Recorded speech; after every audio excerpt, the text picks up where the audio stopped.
절대로 점 보러 다니면 안 되는 사람이 있습니다. 제가 지금부터 말씀드릴 특징에 해당된다면 점을 보는 것 자체가 당신 인생을 망가뜨리는 독이 됩니다. 돈과 운, 인생 전부를 잃기 전에 내가 점을 보러 가도 되는 사람인지 아닌지 오늘 이 영상을 통해 냉정하게 확인해 보시기 바랍니다. 사주에 딱 맞는 로또 번호를 뽑아드립니다. 고정 댓글로 신청하세요. 미라클 운세. 먼저 점집에 가면 안 되는 분들, 그 첫 번째 특징에 대해 말씀드리겠습니다. 이런 분들은 마음속에 이미 정답을 다 정해두셨습니다. 그리고 와서는 제 입을 통해 정답 확인 도장만 받으러 오시는 분들입니다. 이런 분들은 자리에 앉는 순간부터 자신이 원하는 미래를 머릿속에 완벽하게 그려놓고 오십니다. 나는 이 사람과 결혼한다. 이번 시험에 무조건 합격한다. 이 사업은 대박이 난다. 이렇게 확고한 결론을 가지고 오십니다. 그저 제 입에서 그 말이 나오기만을 기다리고 계시는 거죠. 그래서 제가 사주를 찬찬히 들여다보고 조심스럽게 말씀을 드립니다. 지금은 사업을 확장할 때가 아닙니다. 안으로 실력을 더 다져야 할 때입니다. 이렇게 말씀드리는 그 순간부터 얼굴이 싹 굳어지십니다. 그리고는 이렇게 되물으십니다. 아닌데요? 저쪽 용하다는 곳에서는 당장 시작하면 대박 난다고 하던데요? 이렇게 자신만만하게 말씀하시곤 합니다. 하지만 명심하십시오. 운세라는 것은 당신 인생의 일기예보와 같습니다. 저는 다가올 운의 흐름을 보고 곧 장마가 시작될 것 같으니 집을 수리하고 비가 세지 않도록 하세요. 이렇게 알려드리는 사람입니다. 그런데 이런 분들은 제게 와서 떼를 쓰는 것과 같습니다. 아닙니다. 나는 지금 씨를 뿌려야 하니 당장 해가 쨍쨍하다고 예보해 주십시오. 이것이 여름에 폭설이 온다는 말을 듣고 싶어 하는 것과 무엇이 다르겠습니까? 결국 이런 분들은 자신의 귀에 달콤한 말을 해주는 곳을 찾아다닙니다. 그러다가 현실을 외면하고 문제 해결의 가장 중요한 골든타임을 모두 놓치게 됩니다. 이런 분들에게는 10만 원짜리 운세보다 차라리 그 돈으로 뜨끈한 소고기국밥 한 그릇 사드시는 것이 인생에 훨씬 이롭습니다. 자, 다음으로 점집에 오면 안 되는 분들 그 두 번째 특징입니다. 마음이 약한 분들 중에 이런 분들이 계십니다. 점괘라는 지도 조각 하나를 손에 쥐고 전체 숲은 보지 못한 채 그 조각에만 매달리는 분들이 있습니다. 제가 만약 어떤 분께 올해 7월에는 구설수를 특히 조심하십시오. 이렇게 조언을 드렸다고 가정해 보겠습니다. 보통 사람이라면 이렇게 생각하겠죠. 아, 7월에는 말 조심하고 사람들과의 마찰을 피해야겠구나 하고 마음에 새기고 참고를 하십니다. 하지만 이런 분들은 그 말을 듣는 7월 초부터 모든 약속이나 모임을 취소해버립니다. 친구들과의 만남도 다 끊어버립니다. 이렇게 스스로를 외로운 섬에 가두는 것이죠. 그러다 길에서 버스라도 한 번 놓치면 아, 드디어 시작됐구나. 내 운이 나빠지고 있어. 혼자 이렇게 속상해합니다. 아주 작은 불행만 있어도 7월의 아군이 시작인가 보다 하고 모든 사소한 불운을 점괘의 증거로 삼아버립니다. 스스로 불안의 감옥을 만들고 그 안에 갇혀버리는 겁니다. 여러분, 제가 하는 말은 당신 인생의 정답지가 아닙니다. 대신 훌륭한 참고서는 될 수 있겠습니다. 이런 분들은 참고서에 있는 중요 출제 예상 문제 하나에 집착한 나머지 책 전체의 흐름과 맥락을 모두 놓치는 어리석음을 범하는 것과 같습니다. 결국 운세 때문에 오히려 삶이 더 피폐해집니다. 어떤 긍정적인 조언을 해드려도 이런 분들께는 또 다른 걱정의 씨앗이 될 뿐입니다. 부디 점괘의 노예가 되지 마시고 참고만 해야 합니다. 다음으로 점집에 가면 안 되는 분들, 그 세 번째 특징입니다. 전국 팔도에 용하다는 점집은 다 찾아다니는 분들입니다. 이런 분들은 1년에 수십 군데를 다니십니다. 서울의 어느 보살이 용하다고 소문나면 다음날 바로 예약을 잡습니다. 부산의 어느 법사가 영험하다고 하면 그 주에 바로 내려가십니다. 이 무당에게 들은 말을 저 무당에게 가서 확인하고 또 다른 무당의 말을 들으면서 불안한 마음을 잠시 달래는 것입니다. 이것은 점을 보는 것이 아닙니다. 자신의 중심을 못 잡는 마음을 달래려고 무당이라는 상품을 사는 것입니다. 점괘라는 서비스를 끊임없이 쇼핑하고 소비하는 것입니다. 한번 생각해 보십시오. 10만 원짜리 점을 100번 보았다고 가정해 보십시오. 그러면 그 돈이 벌써 1000만 원입니다. 그 어마어마한 돈과 시간을 낭비해서 이런 분들이 무엇을 얻을 수 있을까요? 제가 딱 잘라 말씀드립니다만 이런 분들이 얻는 것은 확신이 아닙니다. 수백 개의 다른 조언들이 머릿속에서 뒤엉켜 결국 끝없는 혼란만 남는 겁니다. 운이 풀리고 하늘의 도움을 받으려면 말입니다. 한 우물을 깊게 파야 합니다. 처음엔 돌이 나오고 진흙이 나와도 맑은 샘물이 터져 나올 때까지 한 곳에 정성을 쏟아야 합니다. 그런데 이런 분들은 어떻습니까? 전국의 우물이란 우물은 다 찾아다니면서 숟가락으로 한 번씩 휙휙 저어보고는 에이, 여기는 물이 안 나오네 하고 투덜대는 것과 같습니다. 기운을 여러 곳에 흩어버리니 그 어떤 복도 내려올 수가 없는 겁니다. 당신이 그렇게 방황하는 것이 당신의 운을 더 지치게 만들고 있다는 것을 아셔야 합니다. 자, 점집에 가면 안 되는 분들 그 네 번째 특징입니다. 자기 인생이라는 배에 닻을 내리지 못하는 분들입니다. 세상의 온갖 바람에 이리저리 흔들리는 갈대와도 같은 분들입니다. 바로 귀가 얇은 팔랑귀 유형입니다. 이런 분들은 자기 인생의 중요한 결정을 스스로 내리지 못하는 거죠. 저기 새로 생긴 장명소에서 가게 이름만 바꿔도 손님이 많아진다더라. 그러면 다음날 바로 수백만 원을 들고 그곳을 찾아갑니다. 친구가 또 이렇게 말합니다. 이 방향으로 이사해야 부자 된다더라. 그러면 무리하게 대출부터 알아봅니다. 자신의 안에 중심이 없습니다. 주관이 없으니 남의 말 한마디에 인생이 송두리째 흔들리는 것입니다. 그런데 이렇게 마음의 중심이 없는 분이 말입니다. 만약 경험도 없고 양심도 없는 그런 무당을 만났다고 생각해 보십시오. 그럼 어떻게 될까요? 그것은 돌팔이 의사가 독을 만병통치약이라고 속여 처방하는 것과 같습니다. 그 잘못된 처방을 신의 계시처럼 철석같이 믿습니다. 그래서 인생 전체가 엉뚱한 방향으로 흘러가 버리는 겁니다. 이런 분들께 잘못된 점사는 그저 돈 낭비가 아닙니다. 인생을 통째로 망가뜨리는 독약과도 같습니다. 부디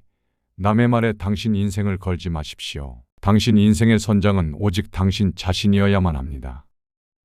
자, 점집에 가면 안 되는 분들 그 마지막 다섯 번째 특징입니다. 이분들의 이야기는 제 마음을 가장 아프게 합니다. 바로 경제적으로 너무 힘들어서 마지막 지푸라기라도 잡는 심정으로 점집을 찾는 분들입니다. 당장 내일 밥 먹을 돈도 없고 빚에 쫓겨 벼랑 끝에 서 있는 분들이죠. 이분들은 제게 조언을 구하러 오는 것이 아니라서 그 간절하고 절박한 마음이 오히려 냉정한 판단력을 흐리게 만듭니다. 비양심적인 사람들의 가장 손쉬운 먹잇감이 되고 맙니다. 굿 한 번이면 인생이 바뀐다. 큰돈을 들여 정성을 보여야 조상님이 돕는다. 이런 식의 말에 가장 쉽게 현혹되는 분들입니다. 제가 실제로 옆에서 본 일입니다. 어려운 형편에 아들의 속옷과 머리카락까지 가져와 매달리던 어머니가 계셨습니다. 굿 한 번이면 모든 게 해결된다는 말에 결국 없는 살림에 무리하게 큰돈을 쓰셨지만 가정 형편은 나아지지 않았고 오히려 더 큰 파탄에 이르렀습니다. 궁할수록 점집에 의존하는 것은 불타는 집에 기름을 붓는 격입니다. 제가 단호하게 말씀드립니다. 지금 당신에게 필요한 것은 신령님의 기적이 아닙니다. 당장 당신의 통장 잔고를 채워줄 일자리와 빚의 굴레에서 벗어나게 해줄 현실적인 재무 상담입니다. 부디 마지막 남은 돈으로 점을 볼 것이 아니라 내일을 살아갈 밥 한 끼를 사드십시오. 그것이 당신의 운을 바꾸는 가장 현실적인 첫걸음입니다. 자, 지금까지 제가 어떤 분들이 점집에 오시면 안 되는지 쓴소리를 좀 해드렸습니다. 많은 분들께서 가슴이 뜨끔했을 겁니다. 하지만 이번에는 그 반대의 이야기를 해보려 합니다. 저와 같은 역술인을 찾아와 인생의 가장 큰 지혜와 용기를 얻어가는 사람들, 10만 원의 상담료로 10억 원 이상의 가치를 만들어내는 사람들, 과연 그분들에게는 어떤 특별한 비밀이 있는 것일까요? 그 비밀을 모두 알려드리겠습니다. 당신도 점집을 200% 활용하는 현명한 사람이 될 수 있습니다. 첫 번째 비밀입니다. 그분들은 정답을 구하러 오지 않고 더 나은 질문을 찾으러 옵니다. 많은 분들이 자리에 앉자마자 이렇게 묻습니다. 선생님, 제 미래는 어떨까요? 저 부자 될 수 있나요? 이것은 마치 의사에게 제 몸은 건강한가요? 라고 묻는 것과 같습니다. 너무나 막연하기에 돌아오는 답 또한 막연할 수밖에 없습니다. 하지만 현명한 분들은 이렇게 묻습니다. 선생님, 제가 지금 다니는 직장을 그만두고 창업을 하려고 합니다.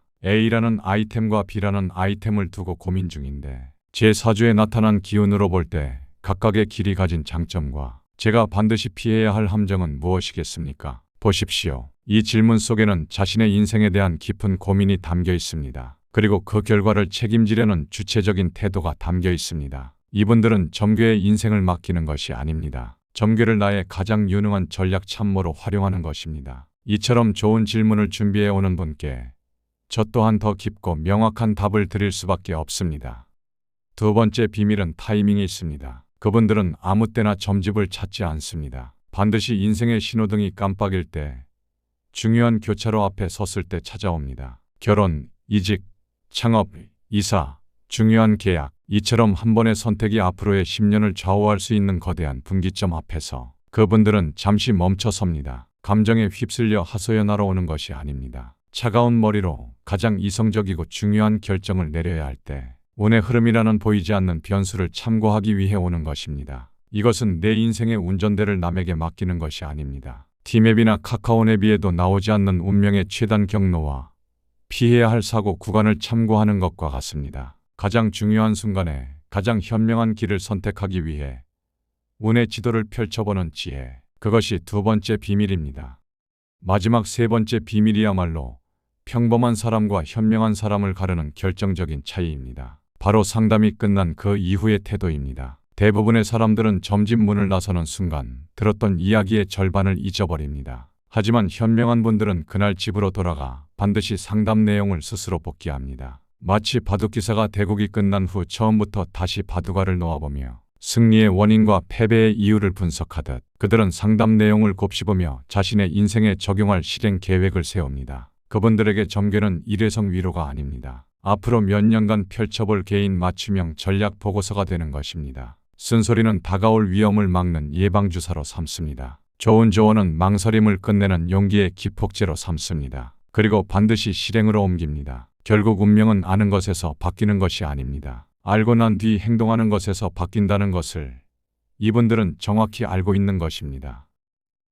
자, 제가 그동안 점집에 오면 안 되는 분들, 또 점집을 현명하게 활용하는 분들에 대해 깊이 있게 말씀을 드렸습니다. 많은 분들께서 가슴이 뜨끔했다고 말씀하셨습니다. 하지만 이번에는 그 모든 것을 뛰어넘는 이야기를 하려 합니다. 어쩌면 저와 같은 역술인들을 가장 쓸모없게 만드는 사람들, 바로 점집에 의존하지 않고도 스스로의 운명을 활짝 열어젖히는 사람들. 역술인인 제가 봐도 저분은 뭘 해도 되겠구나 하고 두 손 들게 만드는 분들입니다. 과연 그분들에게는 어떤 비밀이 있는 것일까요? 오늘 그 비밀을 모두 알려드리겠습니다. 첫 번째 습관입니다. 그들은 자신의 말부터 바꿉니다. 그 첫 번째 습관은 바로 말에 있습니다. 그분들은 말이 씨가 된다는 옛사람들의 지혜, 그 얼령의 힘을 본능적으로 알고 있습니다. 늘 죽겠다, 힘들다, 나는 왜 이 모양일까 하는 말을 입에 달고 사는 사람이 있습니다. 그 말은 보이지 않는 쇠사슬이 되어 스스로의 운을 꽁꽁 묶어버립니다. 아무리 좋은 운이 문 앞에 와서 문을 두드려도 그 부정적인 말의 기운이 문을 열 힘조차 빼앗아 버리는 것입니다. 하지만 운을 여는 사람들은 다릅니다. 힘들고 어려운 상황 속에서도 괜찮아, 이 또한 지나갈 거야, 나는 할 수 있어, 감사합니다라는 말을 의식적으로 선택합니다. 이 긍정의 말들은 내 사주에 부족한 기운을 채워주는 가장 강력한 부적이 됩니다. 수백만 원짜리 굿 한 번 하는 것보다 당신이 매일 쓰는 그 말 한마디를 바꾸는 것이 운명을 바꾸는 훨씬 더 강력한 개운법임을 명심하십시오. 두 번째 습관입니다. 그들은 자신의 공간을 정화합니다. 그분들은 자신의 집과 일터를 운을 담는 그릇으로 여기고 늘 정갈하게 유지합니다. 첫째, 그분들의 집 현관은 언제나 깨끗합니다. 왜일까요? 현관은 바로 복이 들어오는 입이기 때문입니다. 입이 더러운데 어찌 귀한 복이 들어오려 하겠습니까? 둘째, 그분들은 아침마다 모든 창문을 열어 환기를 합니다. 밤새 쌓인 묵은 기운, 탁한 기운을 밖으로 내보내는 것입니다. 그리고 아침에 신선한 생기를 집안 가득 채우는 것입니다. 이것이야말로 매일 아침 행하는 가장 간단하고 강력한 정화의식입니다. 셋째, 그분들의 공간에는 시들거나 죽은 것이 없습니다. 시든 식물은 죽은 기운을 뿜어냅니다. 그것을 즉시 치우고 그 자리에 생기 넘치는 새로운 화초를 넣습니다. 늘 살아있는 에너지를 유지하는 것입니다. 이처럼 거창한 인테리어가 아닙니다. 매일의 작은 실천으로 자신의 공간을 정갈하게 유지하는 것, 그것이 바로 운이 머물고 싶어하는 환경을 만드는 비결입니다. 세 번째 습관입니다. 그들은 운명의 그릇 자체를 키웁니다. 마지막 세 번째 습관이야말로 그 어떤 사주팔자나 운의 흐름도 뛰어넘을 수 있는 궁극의 비법입니다. 바로 운명의 그릇 자체를 키우는 기부의 힘입니다. 사주가 정해진 그릇이라면 기부는 그 그릇의 크기와 깊이를 바꾸는 유일한 방법입니다. 그릇이 종지기만 한 사람은 아무리 큰 복이 쏟아져도 다 넘쳐 흐를 뿐입니다. 하지만 그릇을 바다처럼 키운 사람은 가랑비만 와도 그 안에 강물을 담을 수 있습니다. 운을 여는 사람들은 거창한 기부를 하지 않습니다. 그저 남모르게 어려운 이웃에게 작은 성의를 표하고 만나는 사람에게 따뜻한 말 한마디를 건넵니다. 힘든 동료의 등을 두드려주는 작은 친절을 매일 실천합니다. 그리고 늘 감사하는 마음을 잃지 않습니다. 이러한 선한 에너지들이 쌓이고 쌓여 내 사주에 부족했던 오행의 기운을 채워줍니다. 그리고 다가올 아군을 막아주는 가장 튼튼한 방패가 되어줍니다. 당신의 지갑에 든 비싼 부적이 아닙니다. 당신의 마음과 행동으로 쌓아 올린 공덕이야말로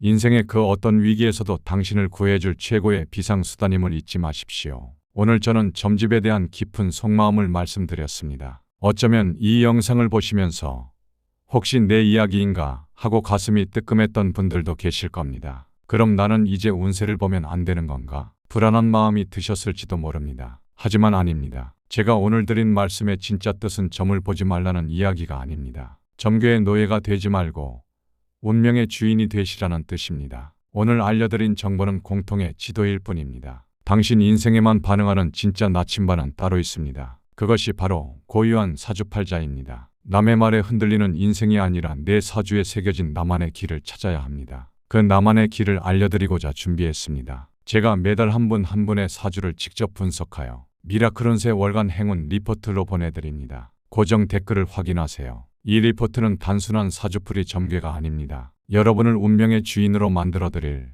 단 하나의 해결책입니다. 오늘 이야기가 도움이 되셨다면 복채는 구독과 좋아요로 받겠습니다. 여러분, 당신의 인생은 당신의 것입니다. 다 잘 될 겁니다. 미라클 운세였습니다.